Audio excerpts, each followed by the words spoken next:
हे Korean जगह viewers, this is बेका और आज हम बात करने वाले हैं हिडन लव के एपिसोड 4 की।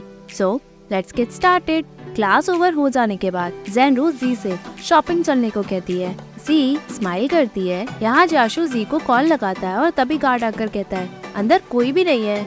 जाशु टेंशन में आ जाता है और गार्ड से कहता है अगर वो मिले तो उसे कहना मैं वेट कर रहा हूँ। जी अनजान होती है। जेनरू उसे सकड़ी सड़क और सुनसान जगह लेकर जाने की कोशिश करती है। जी जाने से मना कर देती है बट जेनरू जिद करती है। जेनरू अकेले आगे बढ़ती है। जी उसका पीछा करती है। यहाँ जाशु हर जगह जी को ढूंढता है। वो एक पर्सन से पूछता है। पर्सन कहता है वहाँ लड़की तो गई है। जाशु जी को ढूंढने के लिए आगे बढ़ता है। यहाँ कुछ लड़कियाँ जेनरू से पैसे मांगती हैं, मतलब उसे बुली करती हैं। जेनरू कहती है मेरे पास पैसे नहीं है।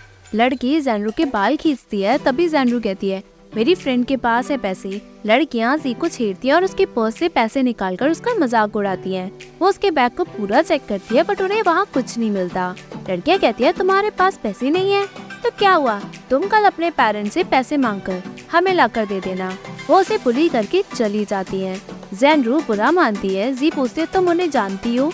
जेनरू मना करके कहती है मैं उनसे साइबर कैफे में मिली। जी रोते हुए अपना सारा सामान उठाती है। जेनरू जी से सॉरी कहकर कहती है वो लोग सिर्फ पैसे मांग रही थी, वो कुछ भी नहीं करेंगी। जी पूछती है जेंगचू की बर्थडे पार्टी के बाद तुमने मुझसे अवॉइड किया और जब मैं स्पोर्ट्स डे वाले दिन गिरी तुमने कुछ नहीं पूछा और अब तुम एकदम से मेरे पास आई। मुझे पहले ही समझ जाना चाहिए था। अब अगर तुम घर जाओ तो सब कुछ अपने पेरेंट्स को बताना ताकि वो लोग स्कूल में इन्फॉर्म करके एक इमीडिएट एक्शन लें। इन सब में सिर्फ पेरेंट्स ही हेल्प कर सकते हैं। जी बाय कहकर जाती है बट जेनरू से पीछे चलकर उसे बार बार सॉरी कहती है। जी उसे चिल्लाती है और आगे चली जाती है। वो एक जगह बढ़कर रोती है। तभी जाशु उसे ढूंढता हुआ उसके पास पहुंचता है। वो उससे क्वेश्चन पूछता है। जी बहुत रोती है। जाशु उसे गले लगाकर उसे तसल्ली देते हुए कहता है इट्स ओके, मैं हूँ तुम्हारे साथ। जी फूट फूट के रोती है। जैसे ही जी शांत होती है जाशु उसे जूस देता है। जाशु जी के हाथ में खरोच देखकर पूछता है किसी ने तुम्हें बुली किया? अगर तुम नहीं बताओगी तो? जी कहती है मैं आपको परेशान नहीं करना चाहती थी। वैसे भी यान ने कहा था कि मैं आपको ज्यादा तंग ना करूं क्योंकि आप बहुत बिजी रहते हो, बट आप चिंता मत करो, मैं ये सब घर में पेरेंट्स को जरूर बताऊंगी। जाशु पूछता है उन्होंने कहाँ मारा तुम्हें? जी कहती है नहीं मारा। जाशु कहता है ये कट का निशान कैसे फिर? जी कहती है उन्होंने मेरा मुंह दबाया और वॉलेट भी ले लिया और उंगली में खरोच मेरे खुद ही लग गई। उन्होंने कहा कि कल और पैसे लाना। जाशु को बहुत बुरा लगता है। वो उससे पूछता है तुम वहाँ क्यों चली गई? जी कहती है मेरी क्लासमेट मुझे वहाँ ले गई, उसके साथ भी यही हुआ। जाशु कहता है अगर उसके साथ ये सब हुआ तो उसे किसी को बताना तो चाहिए था, अगर नहीं तो अपने पेरेंट्स को ही बता देती। तुम्हें ले जाने का क्या मतलब? जी कहती है उसे डर था कि कहीं वो लोग उससे रिवेंज ना ले लें।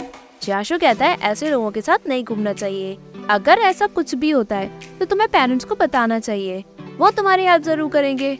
जी एग्री करती है। जाशु पूछता है तुम घर कैसे जाती हो? जी कहती है बस से। जाशु कहता है तुम्हारे तो चोट लगी है, अगर किसी ने तुम्हारे पैरों पे पैर रख दिया तो इंजरी और बढ़ जाएगी। वो शॉपकीपर से साइकिल रेंट पे लेकर जी को साइकिल पे बिठाकर ले जाता है। वो रास्ते में पूछता है तुम इस जगह से गुजरी हो क्या? जी मना करती है। जाशु कहता है सीनरी एंजॉय करो। जी यान के बारे में पूछती है। जाशु कहता है वो इंटरव्यू देने गया है क्योंकि ग्रेजुएशन कंप्लीट होने वाली है। जी पूछती है क्या आप अपने होम टाउन यही जाओगे जॉब के लिए? जाशु कहता है मुझे यही पसंद है, तुम अब बेटर फील कर रही हो? जी एग्री करती है। जाशु कहता है जैसे जैसे तुम बड़ी होगी प्रॉब्लम और बढ़ती जाएगी, बस तुम्हें स्ट्रॉन्ग रहकर उसे सॉल्व करना है। जी एग्री करती है। जाशु जी को घर छोड़ते हुए कहता है अगर कोई प्रॉब्लम आए तो मुझे या फिर यान को बता देना। जी कहती है वो तो मेरा मजाक उड़ाता रहता है। जाशु कहता है अगर वो मजाक उड़ाए तो मुझे कहना। वो उसे कुछ पैसे देकर कहता है पेरेंट्स को सब बताना जो भी हुआ। जी बाय कहकर चली जाती है। जी उसे जाते हुए देखती है। वो पैसे को देखकर खुश होती है और रूम में जाकर उन सभी इंसिडेंट को याद करती है जो भी उसने जाशु के साथ बिताए। वो एक छोटे पेपर पे लिखती है मेरा एक सीक्रेट है, मुझे लगता है कि शायद मुझे उससे प्यार हो गया, यानी जाशु से। वो उस पेपर को फोल्ड करके स्टार बना देती है और उसी बॉटल में वो स्टार डालती है जो जाशु ने उसे दिया होता है। वो अपने डायरी में लिखती है ऑन 27 अक्टूबर ट्यूसडे, मुझे लगता है मुझे तुमसे प्यार हो गया है, दूसरे ही दिन जैसे ही जी की क्लास खत्म होती है, बाहर यान की पूरी फौज खड़ी होती है। जी पलट के जाती है। यान कहता है लिटिल डेमन वापस आओ। जी यान के पास जाती है। यान कहता है बताओ कल तुम्हें किसने बुली किया, आज हम उससे मिलेंगे। जी आनाकानी करती है बट यान जिद करके कहता है चलो हमें रास्ता दिखाओ। तभी जियाशु जी का बैग लेकर उसी गली ले जाता है जहाँ जी को कल बुली किया गया था। यान उसे लॉलीपॉप देकर कहता है बताओ वो लोग दिखने में कैसे हैं।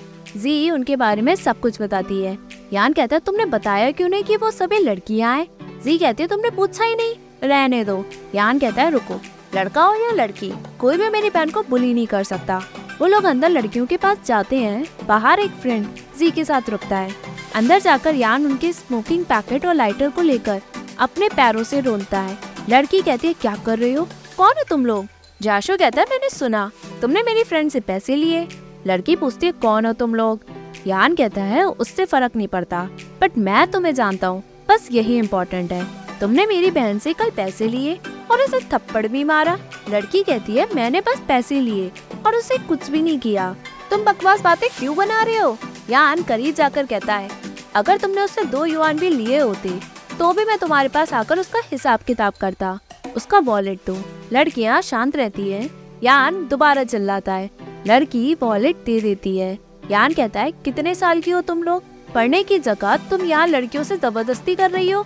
लड़की कहती है पैसे मिल गए तो चले जाओ, हमें क्यों परेशान कर रहे हो। जाशु पूछता है गैंग का लीडर तुम हो क्या। लड़की डर के मारे बैठ जाती है। जाशु कहता है सुनो, लड़ाई कुछ सॉल्व नहीं कर सकती, कमजोर लोग ही लोगों को बुली करते हैं क्योंकि वो उनसे ज्यादा कमजोर होते हैं, समझी। लड़कियां एग्री करती है। यान कहता है अगली बार अपनी पढ़ाई पे ध्यान देना और ऐसा कुछ दोबारा मत करना। वो लोग चले जाते हैं। जी सभी को वहाँ वापस लौटते हुए देखती है। यान उसे उसका वॉलेट दे देता है। जी यान से वॉलेट ले लेती है। तभी यहाँ सभी दोस्त मस्ती मजाक करते हैं कि उन्होंने अंदर सिचुएशन कैसे हैंडल किया। जाशु जी से कहता है किडो तुम्हारा छोटा फेस फूला क्यों लग रहा है। जी मना करती है। जाशु कहता है अच्छा तो तुम मुझे भी लॉलीपॉप दो, मैं भी तो देखूं कि फूला फेस कैसा लगता है। यान उसे लॉलीपॉप देता है बट जियाशु मना कर देता है।